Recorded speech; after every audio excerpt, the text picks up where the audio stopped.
Rashmi Kusurkar. I'm the Head of Research and Education at VU University Medical Center School of Medical Sciences.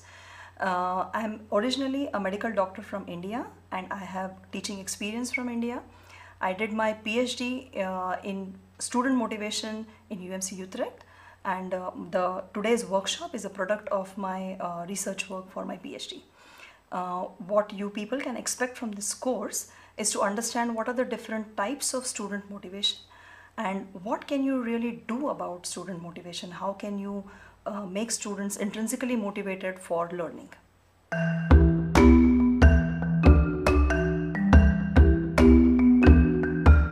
To understand more about motivation, I'm going to talk about the self-determination theory. What is self-determination theory?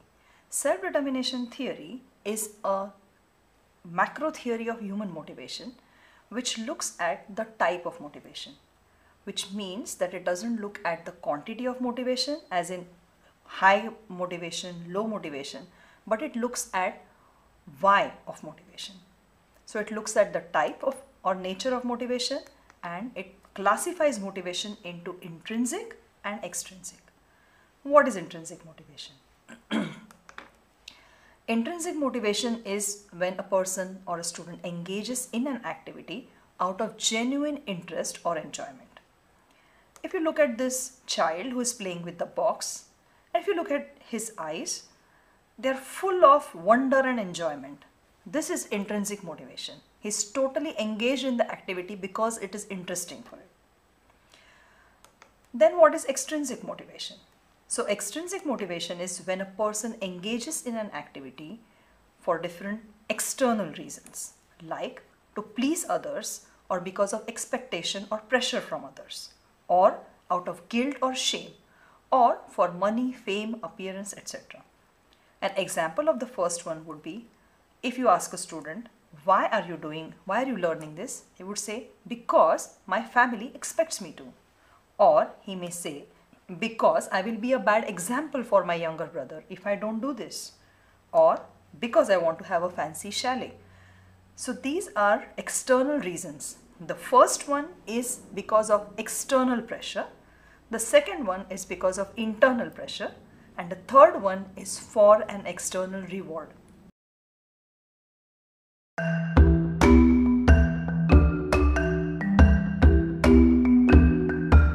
Why is it important? Why do you care? Why should anyone try to make their students intrinsically motivated?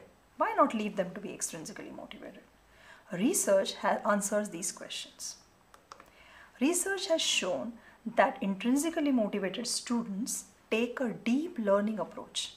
So what is deep learning? Deep learning means learning for meaning, for application, not rote memorization, which is for trying to get good grades in the exams or just trying to bring out things on paper. So students who are intrinsically motivated take the deep learning approach. They also put more effort in their study, more hours, more effort. The second reason is that intrinsically motivated students show higher academic performance than extrinsically motivated students. They also show higher commitment, so they persist in their studies. They spend more time, more effort, and they persist in their studies, which leads to lower dropout.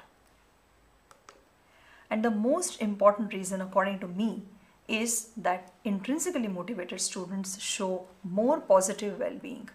So this helps to protect people against burnout.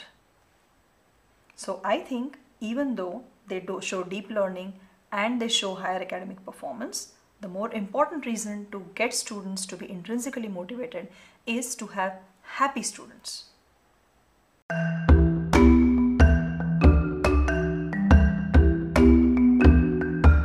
I'm going to talk about the self-determination continuum. So self-determination theory does not talk about intrinsic and extrinsic motivation as two entities with nothing in between.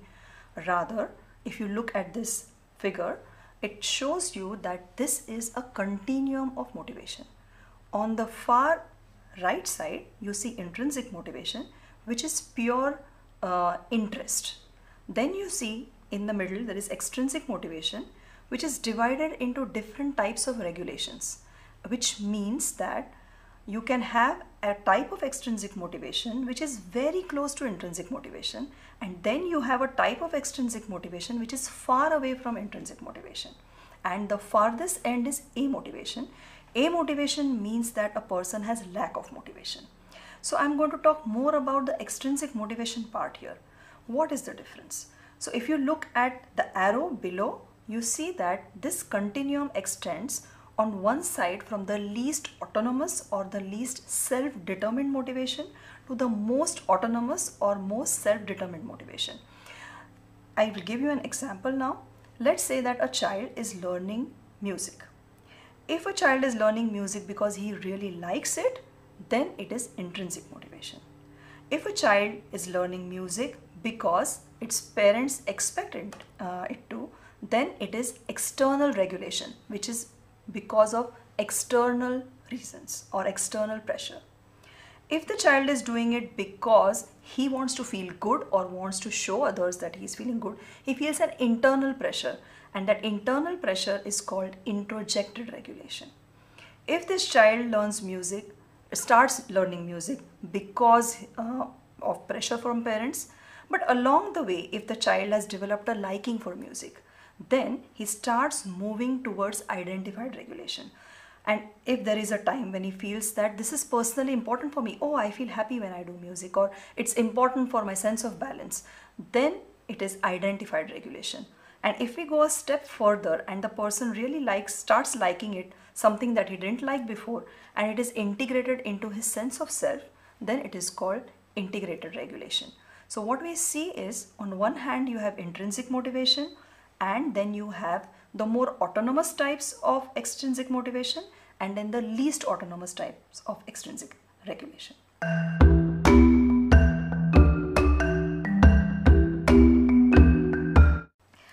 Now I would like to place my own motivation along this continuum. It is not that you have only one type of motivation for an activity. Let's say, why am I doing this workshop? I have many reasons to do so, which fit nicely along this continuum.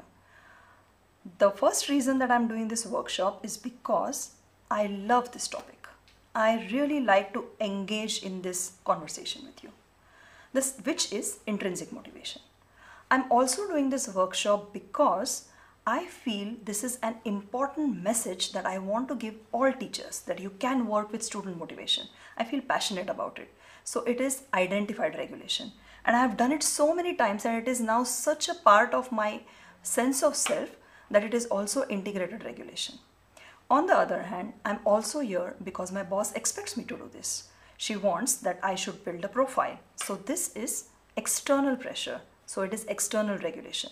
I'm also here because I want to become a professor, and I need to have a certain kind of a profile to be able to go towards my target. So I'm also here because of this internal pressure, which is introjected regulation. So if you see, I have a little bit of each of these motivations in me for this particular activity, and it would be the same for you. But there will always be one type of motivation which is predominant. And in my case, I can put a hand over my heart and say that I'm here because I love this topic. So I think I'm here because of my intrinsic motivation. Maybe this is the time for you to think, what is your motivation to follow this workshop? And what is your predominant motivation for this workshop? And maybe at the end of the workshop, we can also look at, has your motivation changed?